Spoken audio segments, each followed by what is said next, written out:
Despite being an age practice, kilishi making is still thriving in northern Nigeria, with people making a livelihood out of it. In this report, Trust TV's Musa Bello tells us about the story of a wave-making kilishi maker who is a graduate of accounting from Kaduna Polytechnic. He met the kilishi maker when he visited the popular vendors on Jos Road, Kaduna, where he was told that despite the cost of living in the country, kilishi making is still paying the bills. Take a look.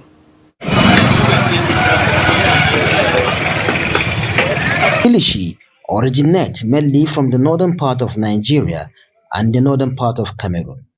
It was born out of the necessity to preserve meat for a longer period. Kilishi supply protein enough for merchants traveling through the Sahara for trade. Since then, kilishi is still a prepared meat in northern Nigeria. It's a generational trade to the 34-year-old kilishi maker Mubarak Muhammad, who learned it from his father, who gave him an initial startup capital of 20,000 naira. Muhammad explains the process of kilishi making. We have a lot of process in the kilishi, but actually I should mention about 2 to 3 process of the kilishi. We used to buy meat in the market. When we bought meat in the market, we come here in our shop, we come out all the parts, bones and whatever, because we are using only the pure beef of meat. The meat is spread in the sun before roasting for a reason best known to the makers. To spread the kilishi on the sun because of all these flies that touches the kilishi, and also the kilishi from our own fathers that used to do the kilishi, they used to put it on the sun, to dry it on the sun. After drying it in the sun, we just come and put on the ingredient and dry it on the sun. We just again and come and roast it on the fire because of all these germs, all these bacteria.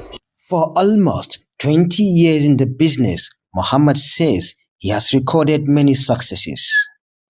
I am married with 1 kid. I bought a car, and I bought a house where I'm staying with my wife. Actually, I have a lot of success. Also, I go to Hajj with the kilishi business. I sponsor myself to the school. Despite being comfortable preparing the kilishi the old way, these kilishi makers are still citing weather condition as one of their challenges. When it comes to rainy season, I have a lot of challenges. When water touches the kilishi, when there is rainy season, when there is anything, if water touches the kilishi has spoiled. Though he makes sales here, he also explores social media platforms to promote his business. He advised the youth to venture into business, no matter how small it is, to better their lives. Bello Musa, Trust TV News, Kaduna.